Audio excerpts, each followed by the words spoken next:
Hey guys, welcome back to the channel, welcome back to another video. Today we're going to be looking at previewing the Carabao Cup Final that will be taking place at Wembley tomorrow afternoon between Manchester City and Tottenham. But before we go any further, I would like to remind you all to please like the video and also subscribe if you're new. Both things will always and forever be greatly appreciated, of course.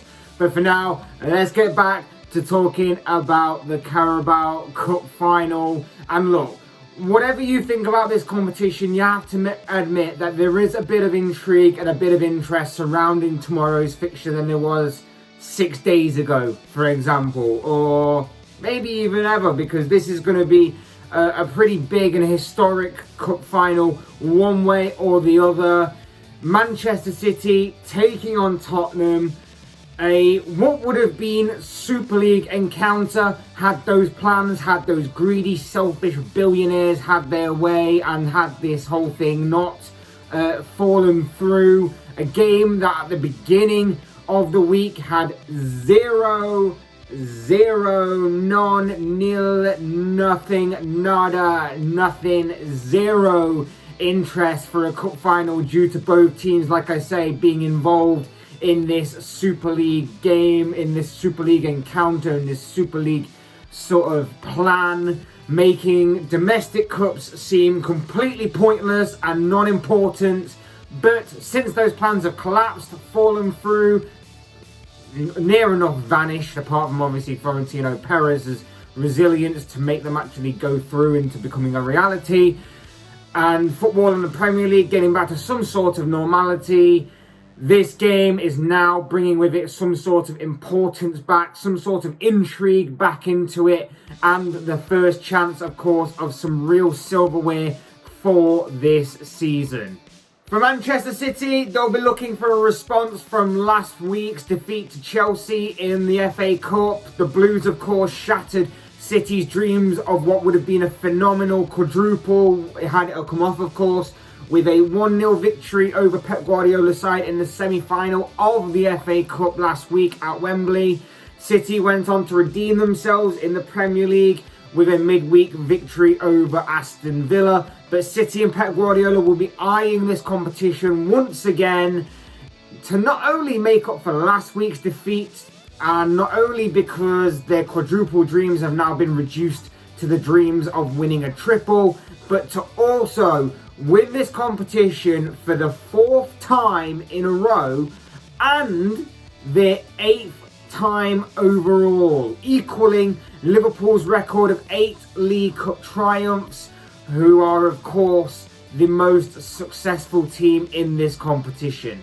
As for Tottenham, well, the talk of a European Super League and the money that would have came along with that, and believe me, it would have been a hell of a lot of money, it may have attracted Daniel Levy to act a little rash in terms of, firing Jose Mourinho from his role as manager on Monday. Yep, the club fired Jose Mourinho and then went on to insist that Mourinho's dismissal had nothing to do whatsoever with the club being involved in the proposed plans for a European Super League, a breakaway league from the Premier League. But I beg to differ. The news breaking 24 hours after the announcement of this breakaway league, 6 days before a cup final which, by the way, lost all meaning at the beginning of the week when these plans were announced. Are you sure you weren't trying to distract people from the terrible news of the day before, Tottenham? Are you sure? Let's face it, Mourinho's had plenty of success in this competition. He's enjoyed a lot of success in this competition. It's a trophy that he's won on multiple occasions, with Chelsea during both reigns as manager there, and at Manchester United, of course. He's won it 4 times overall, and I'm sure he's disappointed that he hasn't had the opportunity to make it 5 times. Because, let's be honest, Mourinho was brought into Tottenham to win them trophies. That was the goal of Mourinho's appointment just over a year and a half ago, or just under a year and a half ago, should I say. That was the overall goal, and now that that chance in this competition has presented itself, and Mourinho is no stranger to success within this tournament, you get rid of him? Again, I have to ask, are you sure that sacking Mourinho had nothing to do with these Super League plans? And look, the bottom line here is that it's been 13 years since Spurs last lifted a trophy, and coincidentally, the last trophy that Spurs actually won was this competition. It was the League Cup back in 2008, where an extra time winner from Jonathan Woodgate, now manager of Bournemouth of course, won Tottenham this piece of silverware on that day. This time the responsibility of helping the club achieve some silverware this season falls squarely on the shoulders of one Ryan Mason, a 29-year-old inexperienced manager put in place as the successor initially to Jose Mourinho as interim manager till at least the end of the season. He's just been thrown right into the deep end with this club and is now on the verge of possibly making incredible history by winning Spurs some silverware. And that's where the narrative could get very interesting. Will Pep Guardiola use his experience to make even more history with Manchester City and beat Ryan Mason and Tottenham on Sunday?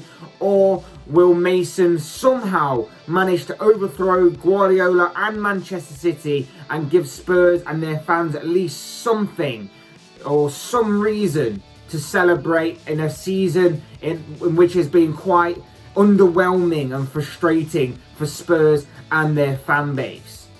The bad news for Spurs is the possibility that they may be without their talisman, their star striker, Harry Kane, who was forced off or injured in their last week against Everton. He wasn't with the squad when Tottenham beat Southampton midweek. It's unconfirmed. It could be talk, it could be mind games before the game, but if it is true, that is a major blow before a ball is even kicked in at Wembley, and will certainly make the job even more difficult for Tottenham and for Ryan Mason. As for City, of course, City will be without John Stones, who will be missing through suspension following his red card against Aston Villa on Wednesday night. But it's not like they haven't pumped so much money into their defence that they don't have a replacement waiting in the wings for him, as Aymeric Laporte is obviously available to cover him in that position. And also, Kevin De Bruyne, he might be available for selection for Pep Guardiola. His status, though, does remain a doubt at the time of recording. We'll wait and see if he plays some sort of part in the game on Sunday. But I think that, of course, City will have bigger fish to fry in terms of Champions League games coming up. So it will be interesting to see how Pep Guardiola balances the squad on Sunday. But in my opinion, the only way that City don't win this game is if both Guardiola and City underestimate their opponents. A new manager is a bit like venturing into the unknown a little when you come up against them, and a young, inexperienced manager like Ryan Mason is no different. You got a glimpse into what his philosophy may be, his style maybe of management when Tottenham beat Southampton midweek, of course. But this game may be too soon for him, especially when you're coming up against a side like City and a manager like Guardiola. And coming up against them at this time as well, who will most likely be looking to redeem themselves, as I mentioned before, for missing out on already one trophy this season in the form of the FA Cup. I think Pep Guardiola's side claim their first piece of silverware this season in this game, and I'm going to go for a 3-1 victory for City with Phil Foden and Gabriel Jesus among the goals for Pep Guardiola's side.